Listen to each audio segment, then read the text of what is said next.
Okay, so good morning or good afternoon. I'm JP Buduan. So this is the part 2 ng Analytical Psychology of Carl Jung. So if you haven't watched part 1 yet, better watch it na para mas ma-gets natin tong next discussion natin. Okay? So sige, anahin na natin. Skip na natin to dahil tapos na to. So last time we've talked about conscious and then the attitudes and functions.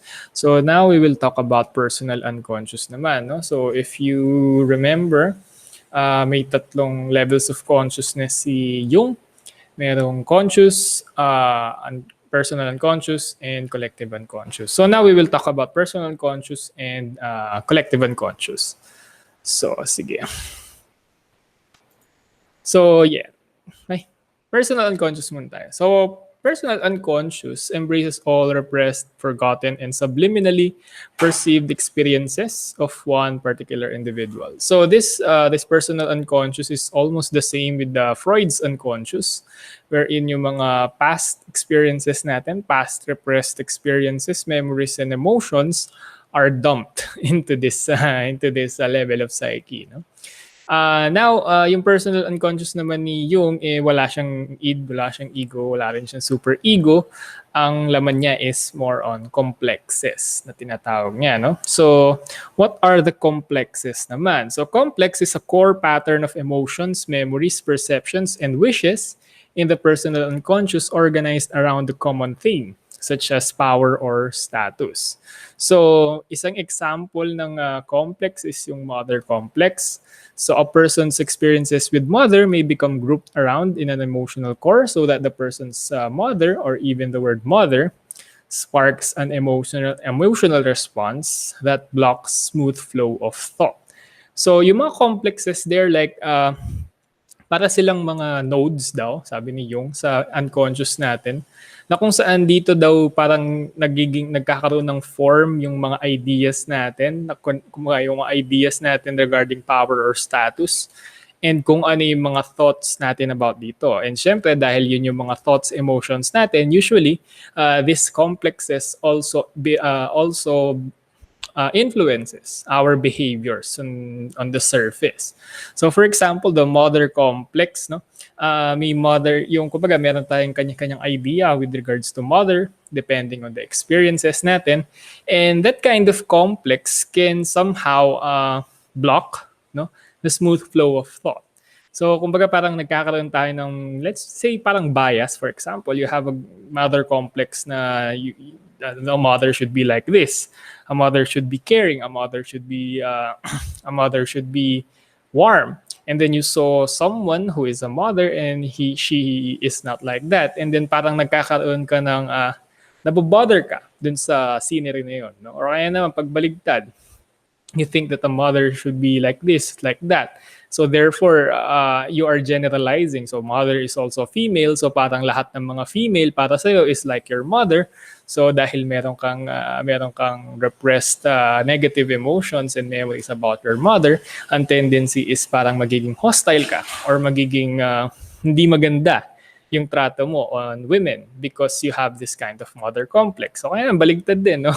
If you were spoiled, you were given everything by your mom, no? And then you feel like pag tumanda ka, you're looking for someone like your mother, no? Dahil yun yung naging complex mo. Kumbaga naboblock na yung smooth flow of thought. So para siyang mga sa pattern sa unconscious natin na parang ini-influence niya yung magiging behavior natin kapag nakakita tayo ng isang something na like experience or memory na related dun sa complex. So there are so many kinds of complex, no?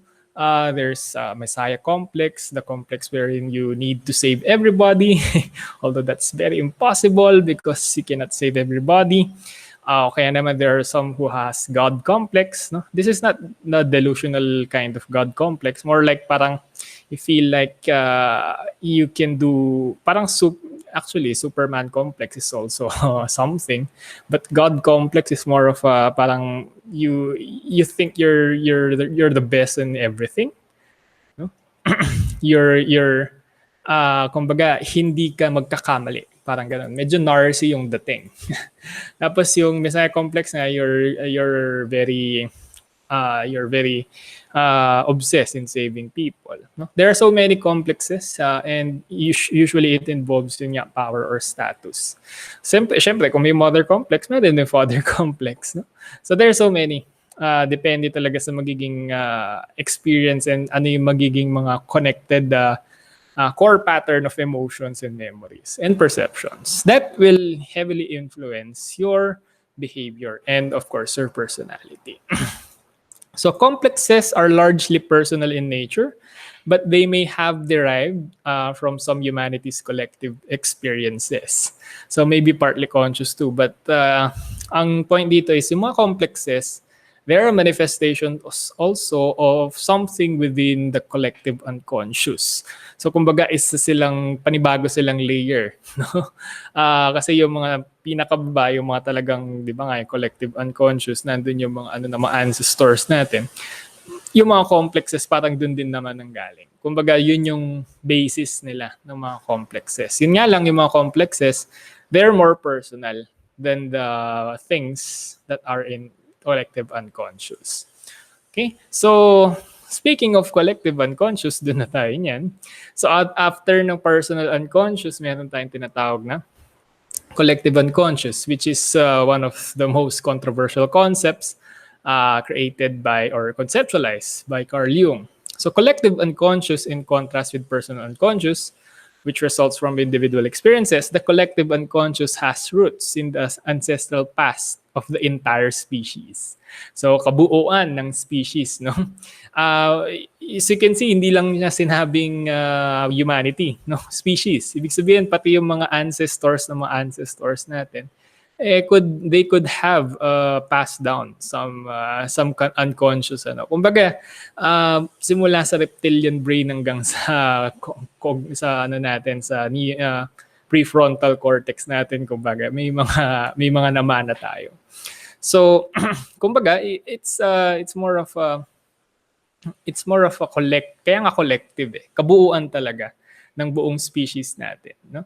Since time immemorial pa, nagkaroon na ng consciousness, or let's say nagkaroon na ng primitive consciousness yung mga humans. So distant ancestors experience with universal concepts such as God, Mother, Water, Earth, and so forth have been transmitted through generations, so that people in every clime and time have been influenced by their primitive ancestors' primordial experience. So, primitive ancestors. So, hindi naman necessarily siguro, I can assume that Jung is not only talking about Homo sapiens here. Maybe yung mga nauna pa sa mga Homo sapiens na may mga primordial, kumbaga may mga primitive experience, may mga primitive minds na. So, their experiences in surviving the wild, in their anxiousness, no, yung mga experience nila since nung mga panahon pang yun, that is something that is passed down. Maybe the thing about collective unconscious is that when people encounter this, no, yung mga kakilala ko, dito sila nag-uumpisa na turn off kay Jung. Hindi naman na-turn off, pero parang nawiwirdohan. Kasi daw, how is it that how is it that the memories of our distant ancestors can be passed down? But it's weird, no? But if you will look at it more broadly, it's not that weird. It's not far-fetched naman. As I've mentioned on the YouTube video, it's not it's not different with animals, no? Siguro some people are uncomfortable with being compared to animals, but that's the way it is. We're just animals. We're smart apes, no? I mean, we are apes with smartphones. Sabi nga dun sa napanood kang YouTube video. Pero yun nga, like some other animals who inherit instincts, what we call instincts. Siguro ganun din yung nangyari sa ating mga tao. Yung naging example ko, yung mga turtles, when they hatch, they know what they will do. No? Alam nila na kailangan nilang pumunta sa ocean using the moonlight as their guide. And yung mga ganong klaseng instinct, imprints, kumbaga, it's something that is not taught. Kumbaga, wala naman nagturo sa mga turtles na, ito gawin nyo, ha? Ganito yung gawin nyo. Pagka-hatch nyo, pupunta ko lang ganon. No? Tsaka yung mga ibang yung mga birds, how do they learn how to fly? I mean, siguro tinuturuan sila, but they're still there, no? Siguro language na lang, no? Language in humans. So humans are very capable of language. Kumbaga, syempre kailangan pa rin turuan paano magsalta, no? But the mere exposure to the language seems to activate something within us that's something buried in our unconscious. And language is fairly new. Kumbaga, ang language is it's a way of us to communicate our experiences. Yun yung main purpose niya nung sinaunang panahon. So it makes sense that kind of way of communication was passed down with us. So the point is, it is possible. It is possible to inherit memories or experiences experienced by our ancestors. Mainly because it's in our genes. Naka-code siguro sa DNA natin. So and as we go along, we will notice, no, na hindi talagang hindi naman ganun ka weird talaga. Basta makita lang natin on different perspective yung pinagsasabi ni Jung. So, in collective unconscious, the contents of collective unconscious do not lie dormant but are active and influence a person's thoughts, emotions, and actions.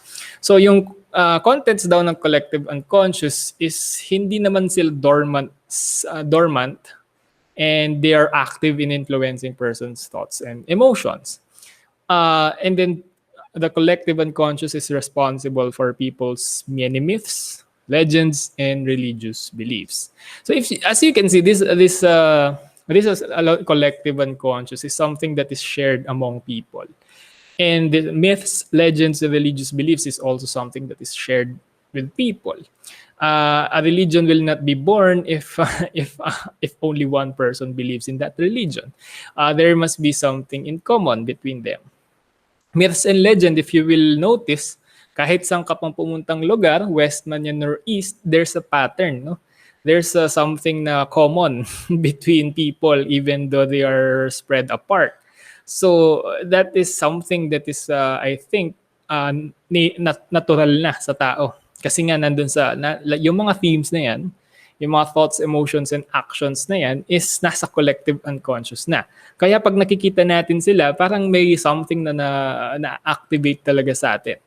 So the collective unconscious do not refer to inherited ideas, but rather to humans' innate tendency to react in a particular way whenever their experience stimulate a biologically inherited response to the tendency. So yun nga, as I've mentioned, it's not really a memory talaga. Kaya nga nagme-memory ako.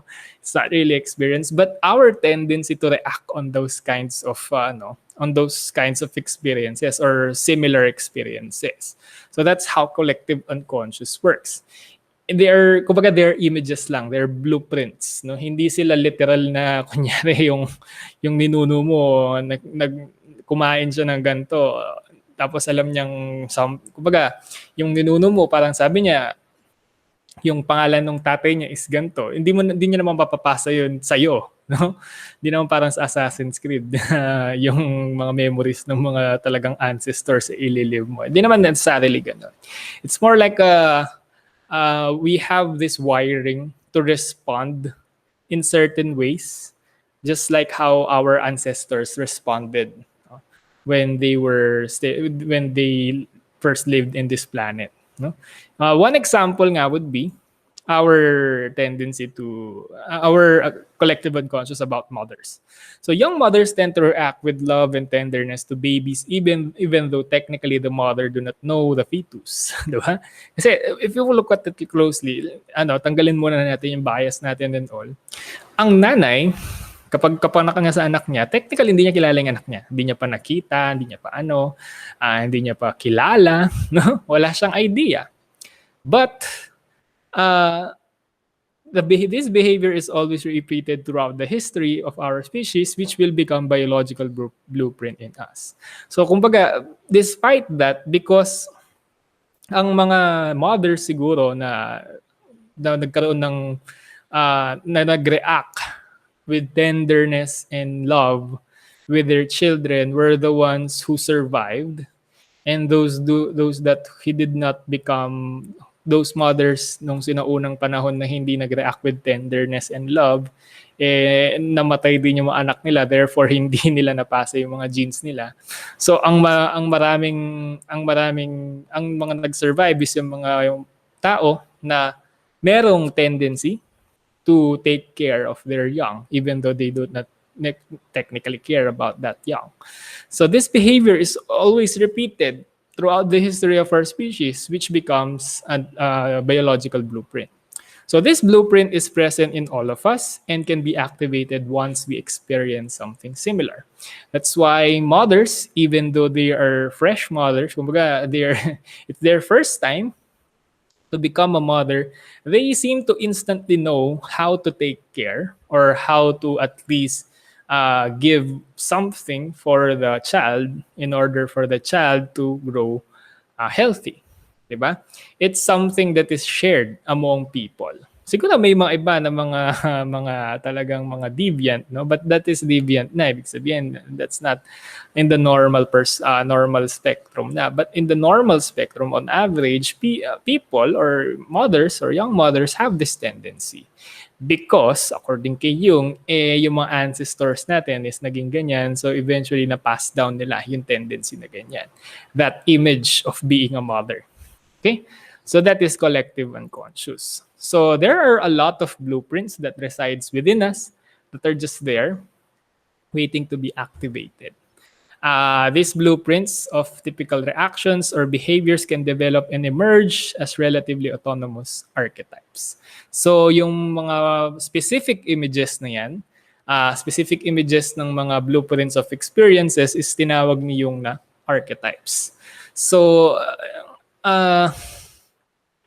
these archetypes are like, yun nga, sabi ko sa another way of looking at archetypes and collective unconscious is these are like apps in our phone, no? Yung mga built-in na apps, yung mga nakakainis, yung mga di mo pwedeng tanggalin kasi built-in sila.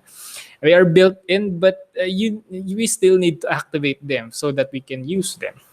So yung mga blueprints na yung mga archetypes na yun within us, the collective unconscious, they are there, andyan sila. They can be, kumbaga, active naman sila, but in order for them to be used, in order for them to influence talaga the personality of a person, we need to activate them.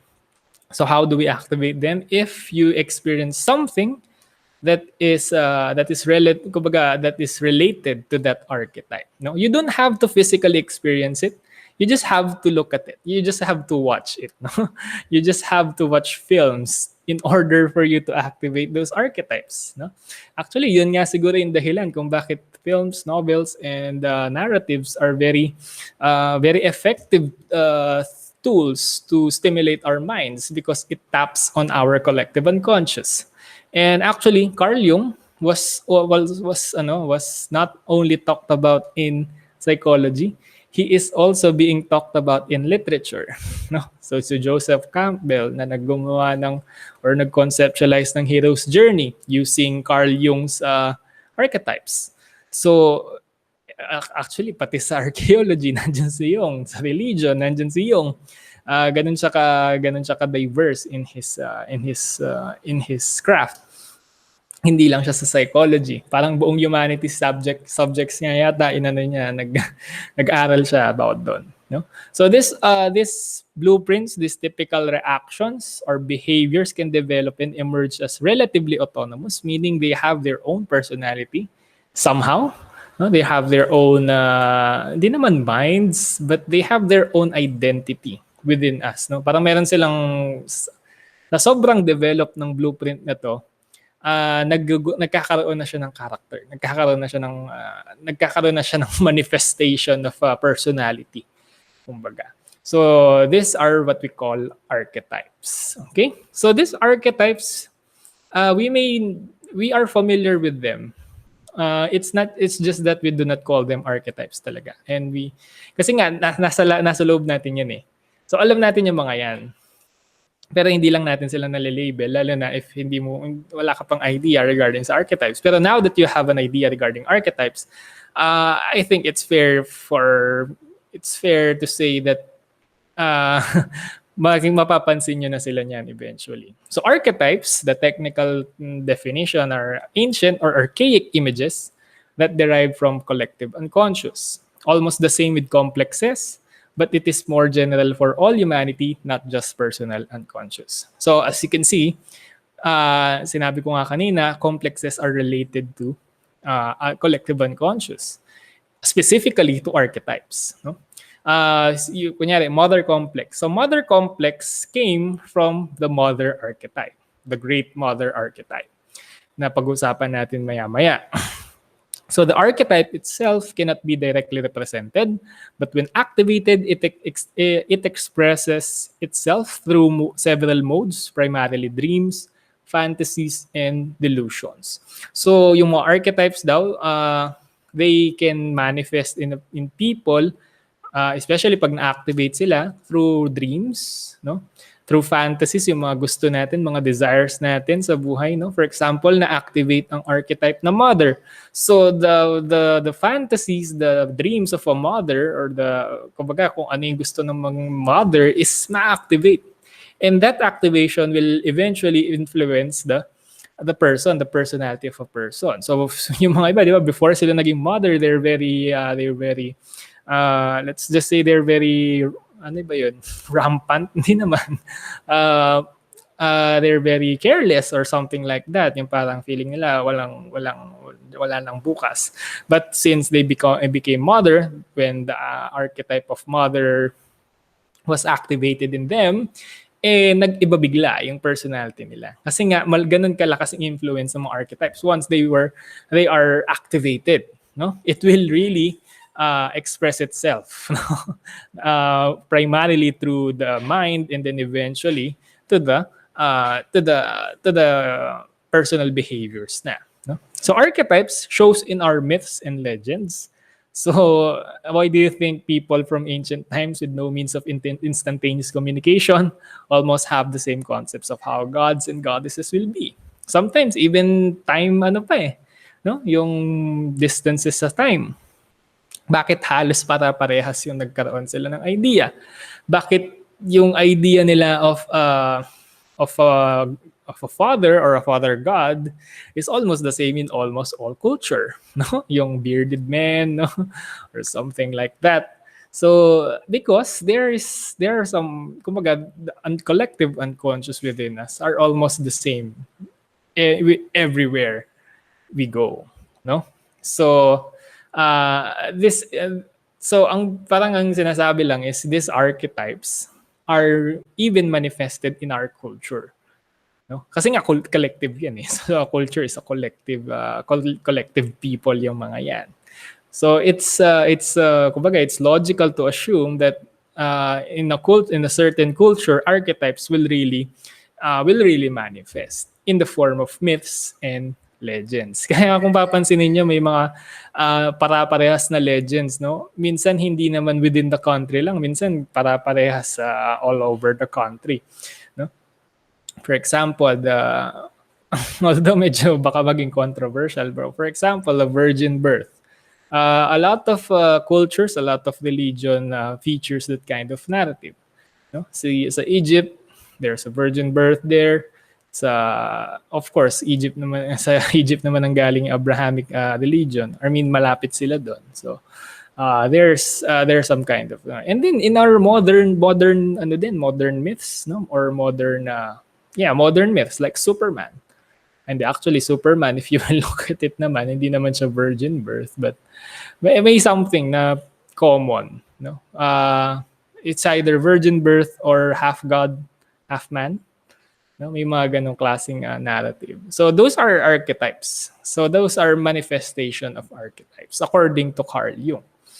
Uh, so you have to be, kumbaga, kung gusto mong magbabad kay Jung, you have to be knowledgeable about so many cultures. Kaya minsan nakakalula siyang basahin, lalo na pag hindi tayo masyadong aware or masyadong familiar sa mga, actually naging familiar ako sa dahil sa kakabasa ko sa kanya no? Although before pa naman I have some background knowledge with regards to legends and myths of different countries, but mas naging masidhi yung ko in researching those kinds of things because of Jung. So archetypes, when activated, has their own autonomous personality, which also affects the personality of a person as a whole. There are some archetypes that are developed enough to be conceptualized, which are the persona, shadow, anima, animus, great mother, and so on. So these archetypes, remember, archetypes are many. Hindi lang ito yung mga archetypes na yan. There are even trickster, child, engineer, no? Healer, meron mga ganun. Actually, yung mga jobs sa mga RPG, yung mga jobs sa mga role-playing games like swordsmen, mage, wizards, archers, hunters. Kung naglalaro kayo ng Ragnarok, alam niyo yung mga yan. Tsaka yung mga D&D, Dungeons and Dragons. So yung mga yan, they are archetypes. Those are archetypes because they always show up in our culture, in our narratives. And when they show up, we really can relate with them. I mean, there's something about being a magician, being a swordsman, being a hunter that is very so appealing with us because it activates something within us. It activates the archetypes that's present in us. No? That's why sikat yung Marvel, sikat yung DC. Kasi those are archetypes. Those are modern archetypes. Those are modern representations of archetypes. Okay? So, however, there are, yun nga, may anim ba to? 1, 2, 3, 4, 5, 6, 7, 8. 8 archetypes na major archetypes sa theory ni Jung. So, isa-isayin natin sila. Although hindi ko, baka next week ko na i-explain kung paano yung magiging, paano yung dynamics. Paano natin ito may apply sa totoong buhay natin maliban sa mga myths and legends natin. Okay? So, first archetype would be persona. So persona is an archetype that represents the side of our personality that we show to the public. We all have that persona. We all have a mode. No, kunyari pag nasa public na tayo, we all have that side na pinapakita natin. No, and sometimes it's intentional. Sometimes it's not. Usually it's not intentional. But meron tayong lahat ganun. Imposibleng wala. Kasi it's something that is kumbaga, siguro since time immemorial, we need to put on a mask to survive. If we do not, baka yung wala na tayong paglalagyan ng mask kinabukasan kasi tinanggal na yung ulo natin after natin maka-offend ng mga hindi dapat i-offend. So if we now the thing is, archetypes can be powerful, no? It can overpower the personality, the individuality of a person. So for example, if a person identifies too closely, masyado siyang nag-identify sa kanyang persona, ang pwedeng mangyari is magiging unconscious, kumbaga dahil puro persona na lang, basically this is fake. Di naman laging fake ang persona, but it's not something that we really are. So if we identify too closely with this persona, ang tendency is hindi natin ma-achieve yung self-realization. Hindi tayo magiging aware sa ating conscious, hindi tayo magiging aware sa ating unconscious kasi puro conscious na lang. Persona is a bit conscious as an archetype. No? So to become psychologically healthy, sabi ni Jung, we must strike a balance between the demands of society and what we truly are. Because persona basically represents what the society wants from you. But of course, it's not always the case naman na dapat natin pansinin kung anong kailangan ng society sa atin. Minsan kailangan din natin pakinggan kung anong gusto nating maging.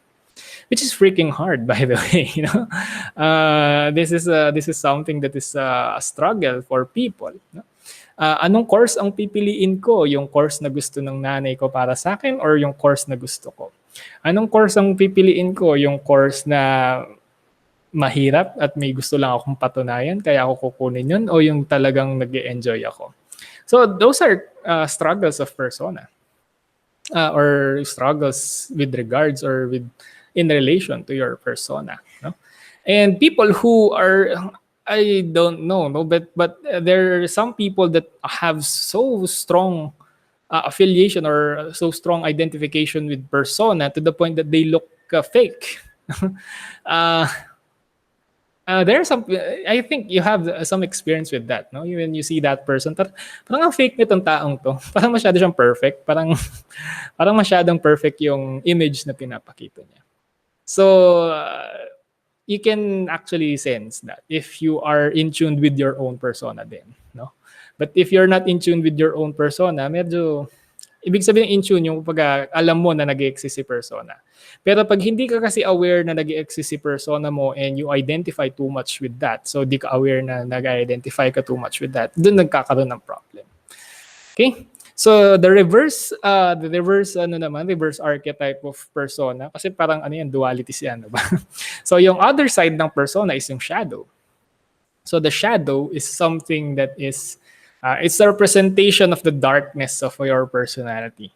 So this is the part of your personality that you do not want others to see. You do not want others to recognize. No? And you yourself do not want to recognize. Kumbaga nasa likod siya.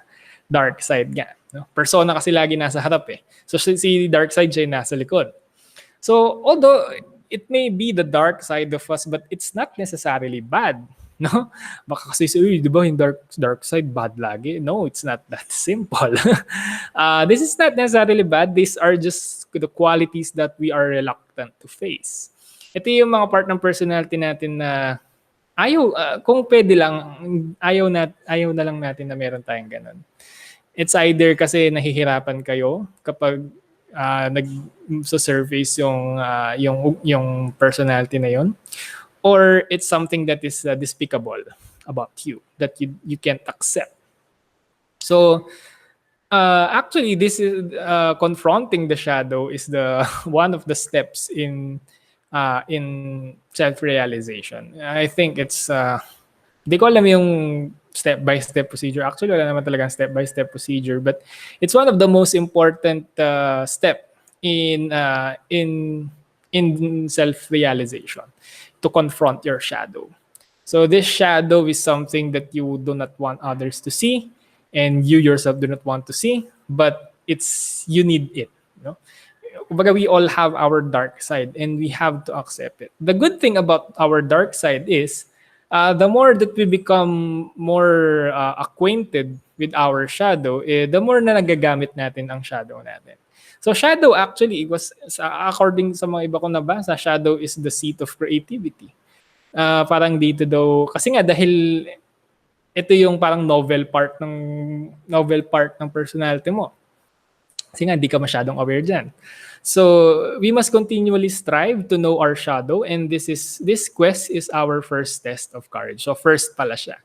So once na nag-decide ka to face your shadow, then you're ano na, parang dun na nag-start yung hero's journey mo. So it's easier to project the dark side of our personality onto others, to see them in the ugliness and evil that we refuse to see in ourselves. So this is the reason why we like kumbaga, yung minsan yung mga taong ayaw natin is yung mga taong nakikita natin yung sarili natin sa kanila. May mga times na ganun, no? Yung nakikita natin dun sa taong yan, yung part ng sarili natin na ayaw natin naaalala. So kaya we sometimes hate them because we are projecting our shadow to them. And so that's one way siguro to know more about your shadow. So yung nakita nyo dito, yung picture na kasi si Batman. So Batman is actually, I think he is a representation of shadow. If you remember correctly, Bruce Wayne, Bruce Wayne is yung alter ego niya, si persona niya. But he chose to confront his Batman is the manifestation of his dark side na wala siyang nagawa nung pinatay yung mga magulang niya. And full of regret siya, anger, and so on. Yun yung nagpo-push sa kanya to become, yun yung Batman niya, yun yung dark side niya, yun yung dark side ni Bruce Wayne. And then eventually, nung habang tumatanda siya, kinonfront niya yung shadow niya, and then nung na-confront niya na yung shadow niya, is ginamit niya yung shadow niya, yung anger niya, ginamit niya yung anger, ginamit niya yung regret, ginamit niya yung kung ano-anong emotions to fuel his crusade for justice. And naging successful siya doon and naging powerful siya because he accepted his shadow. And that is his first test of courage, and eventually he conquered it. So Bruce Wayne is or Batman is the parang manifestation on how a shadow can become a powerful archetype. No? Actually, Batman yun nga, shadow archetype siya. Si Superman siya yung God archetype. Si Wonder Woman is the Great Mother archetype. No? So yun, yung mga yan. So yung pwede nyo mga superheroes, pwede nyo silang i-assign no one archetype. Loki is a trickster. Yung mga ganyan, no? So yun. Shadow is also ang shadow din kasi the more na dinedeny mo siya, the more na nagiging powerful siya. And the more na nagiging powerful siya, the more na nagiging obvious siya, lumalabas, but you're not aware of it, no? Kaya nga there are some people who are aware of their dark side, who accepts their dark side, are people who do not really, kumbaga, yung mga mukhang masama yung ugali, pero at least naman kahit mukhang masama yung ugali, aware sila na ganun yung ugali nila. So those people, I think, have decent kumbaga decent yung acquaintance nila sa shadow nila. Meanwhile, other people who are too much persona, too perfect to see, too bright, no? They are the people who cast the darkest shadow. No? They are the people who sa sobrang bait nila, siguro nagko-compensate na lang sila dahil sa sobrang ng shadow nila. But again, that's according to Jung, although I believe that part. No? That's why I personally, this is just my opinion, there are times that I do not trust people who are showing that they're too good. And sometimes I prefer talking to people who are very rude in terms of but they're honest. Parang ganun kasi at least those people are not hiding something or something like that. But that's just me, that's just my opinion. No? So yeah, so that's his shadow. Shadow is one of the most important archetypes actually. Kasi nga yan yung first test of courage mo. If you are not able to face your shadow, ang tendency is lalaki si persona. And pag lalaki si persona, you are not aware of your unconscious. And if you're not aware of your unconscious, therefore, hindi ka magiging psychologically healthy. Okay? So that's shadow. And then next is anima. So anima is present in men, and it is the feminine side of men. Sabi ni Jung, few men become well acquainted with their anima because this task requires great courage and is even more difficult than becoming acquainted with their shadow. Jung believed that anima originated from early men's experiences with women, mothers, sisters, and lovers that combined to form a generalized picture of a woman. I think this is Jung's way of criticizing Freud, no?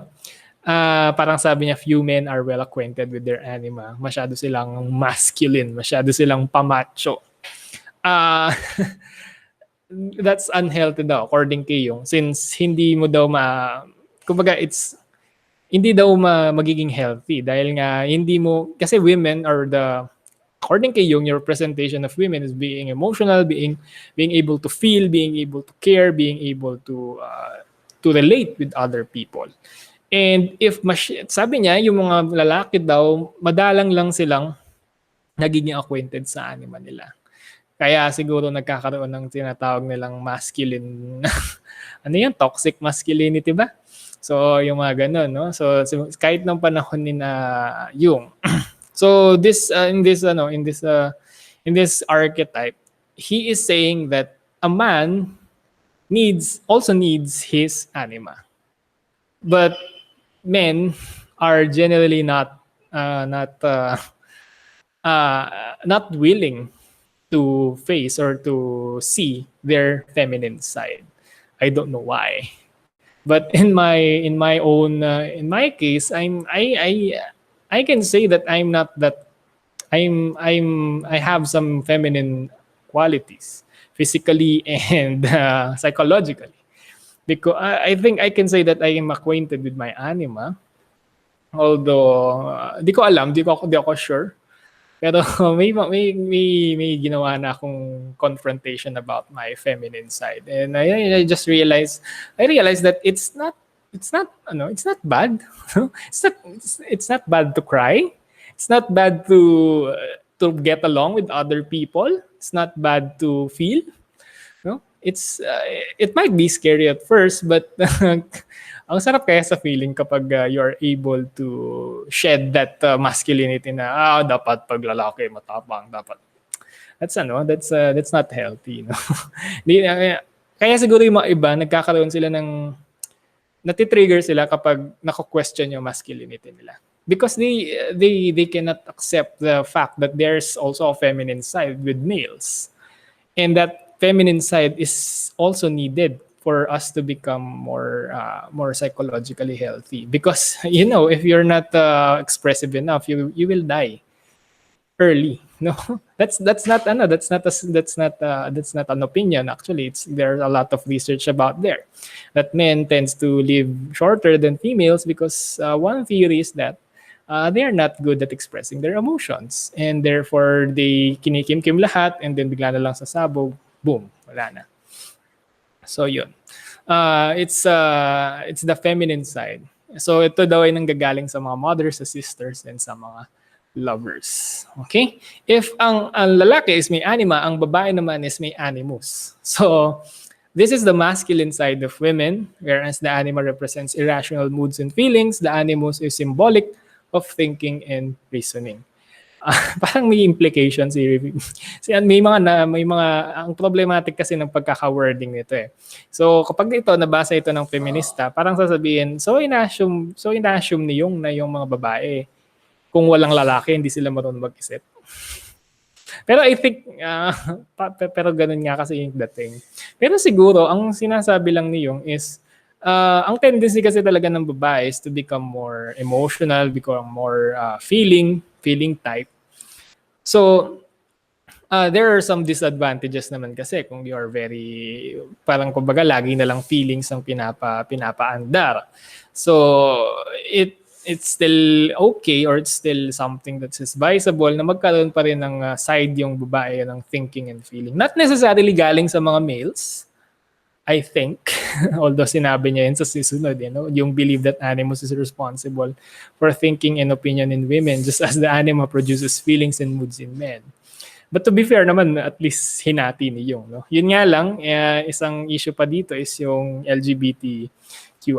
So honestly speaking, I'm not expert with LGBTQ, so I cannot really say anything about it. But if for mga naman, sa mga sa Animus and Anima, I think Jung is just saying that we have a feminine side, we have a masculine side, and masculinity and femininity is a social construct if you will look at it naman. So if it is a social construct, it came from the collective unconscious, and collective unconscious is something that is societal, cultural. No? So there may also be archetypes for LGBTQ something. No? Yun nga lang, dahil si Jung nabuhay sa mga panahon na hindi pa ganun ka-open yung mga tao regarding that. So we have also to look at the time perspective din, no? Kasi syempre we have to contextualize na theory. So ginawa ito ng mga panahong hindi pa ganun ka-open sa mga ganyan topics yung mga tao. So yun. Kaya nga dito rin nagkakaroon ng controversy si Jung dahil masyado daw sexist yung kanyang archetypes. And I have no comment about that. Okay, but yun nga, it's your naman. Basta for me, I believe that there's a female and male, or feminine and masculine side in everybody. Not just kumbaga, males can have their anima, males can have a strong anima, females can have a strong animus, but the end goal is the same. You have to recognize the two sides. No? So yun. Next is the Great Mother. This is a derivative of the anima. Kumbaga ito yung mas greater than the anima. This is present among men and women. Represents two opposing forces, fertility and nourishment on the one hand, and power of destruction on the other hand. So ganun kalakas yung mga mothers, ganun kalakas yung mga females. No? They can create life and destroy.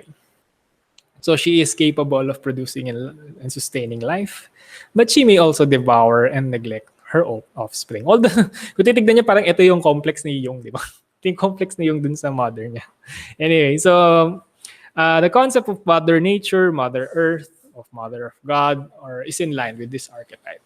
So if you can see, Mother Nature is both fertility and destruction. No? Kaya niya magpalaki ng kaya niya ng life, mag-cultivate ng life. And in one instant, she can also end everything if she wants to.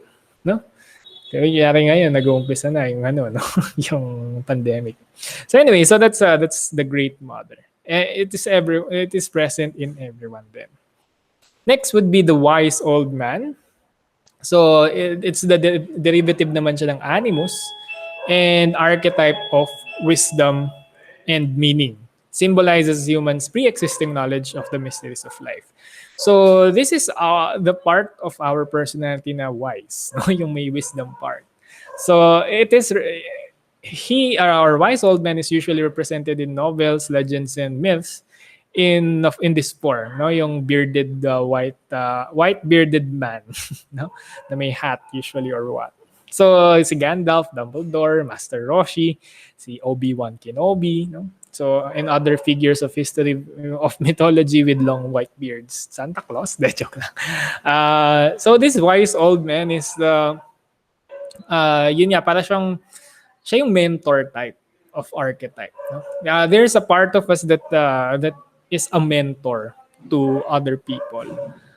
That is someone who is knowledgeable about life in general. Okay? So if a wise old man, a great mother. And then of course, one of the most important din is the hero archetype. So we all have a hero archetype. This is the reason why we all want stories about heroes. We want to be heroes in our own way. Lagi nating iniisip or lagi nating gustong magkaroon ng, kumbaga parang may fantasy tayo of becoming a hero. And that is something that is present in almost everybody. Kaya nga sumisikat yung mga Marvel superheroes. No? Kaya nga sikat yung mga yan. And what do we call the main characters of, what do we call those characters that are the main characters of a story? We call them hero or heroines. No? So that says something na in I believe kasi our personalities are stories we tell ourselves. And in that story, we are the hero. And that is an archetype. So this archetype is represented in mythology and legends as a powerful person, sometimes part God, no, who fights against great odds to conquer and vanquish evil. So in the end, however, the hero is undone by some seemingly insignificant person or event, like Achilles, yung sa heel niya, and then Samson, yung buhok niya. The image of a hero touches an archetype within us, as demonstrated yun nga. In conquering the villain, the hero symbolically overcoming the darkness of pre-human unconsciousness. So hero, usually they have a journey. And this journey is something that it is something that we can relate to. It is an archetype. Yung journey, yung hero's journey archetype, or yung hero's journey is the archetype of the hero. It represents our quest, our journey to become more conscious about our world, to become more than we are right now. That's why it's yung mga stories na nakikita natin in the media resonates within us because we all have that tendency to grow. We all have this tendency, or we all have this wish to become something more, to become powerful, to become someone who can control the situation. Heroes are like that, di ba? They become more powerful because and they can control their situation. And usually they have their own motivations like saving people and whatnot, but the end goal is the same. They become powerful.